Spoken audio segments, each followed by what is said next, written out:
Assalamualaikum warahmatullahi wabarakatuh, sahabat beriman.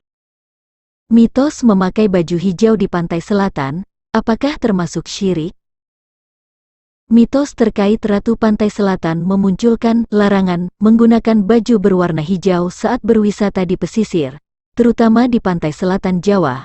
Mereka yang mengenakan pakaian hijau bisa hanyut ditelan ombak karena diculik Ratu Pantai Selatan.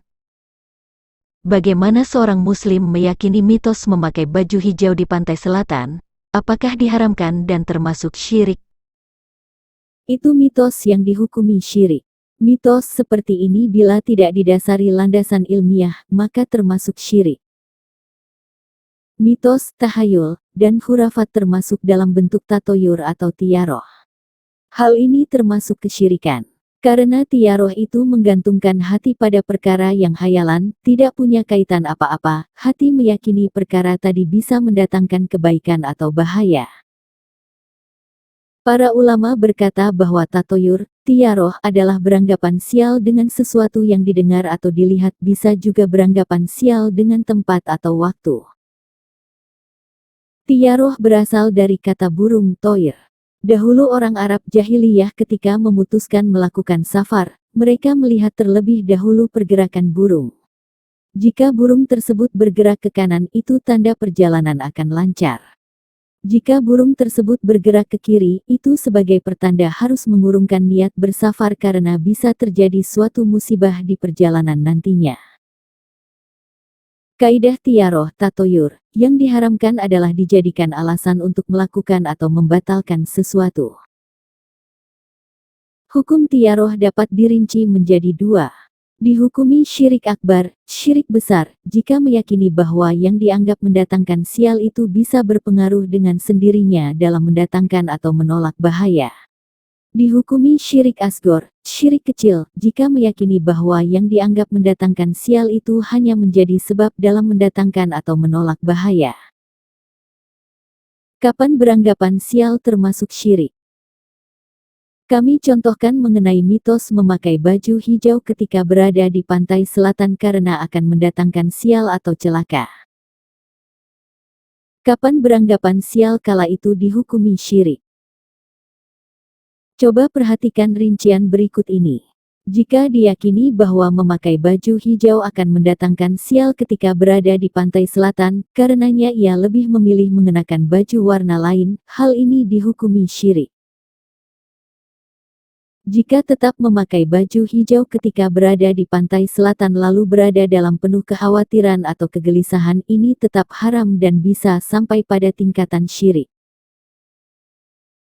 Jika tetap memakai baju hijau dan tidak ada kekhawatiran sama sekali dan menganggap tidak ada pengaruh bahaya apapun, inilah hamba yang bertauhid sejati.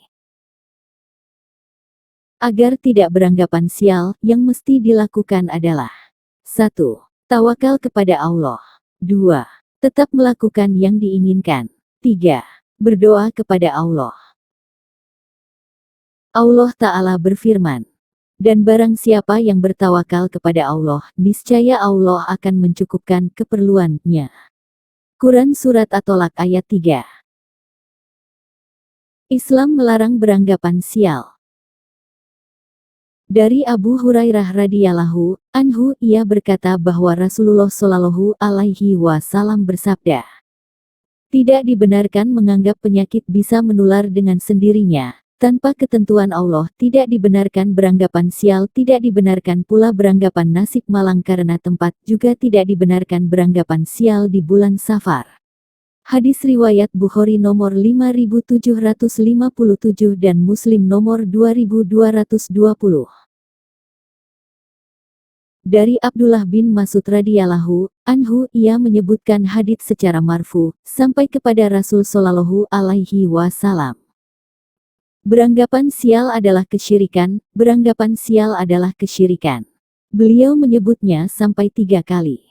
Kemudian Ibnu Mas'ud berkata tidak ada yang bisa menghilangkan sangkaan jelek dalam hatinya. Namun Allah lah yang menghilangkan anggapan sial tersebut dengan seorang tawakal. Hadis riwayat Abu Daud nomor 3910 dan Ibnu Majah nomor 3538. Syaikh Al-Albani mengatakan bahwa hadits ini sahih. Yang beranggapan sial ini akan sulit masuk dalam 70.000 orang yang masuk surga tanpa hisab dan tanpa siksa. Dalam hadits disebutkan mengenai sifat mereka adalah mereka itu tidak beranggapan sial, tidak meminta untuk diruqyah, dan tidak menggunakan kai pengobatan dengan besi panas, dan hanya kepada Rabb merekalah mereka bertawakal. Hadis riwayat Bukhari nomor 5752. Semoga Allah menyelamatkan kita dari berbagai mitos, tahayul, khurafat yang menyesatkan. Semoga Allah mematikan kita dalam keadaan bertauhid.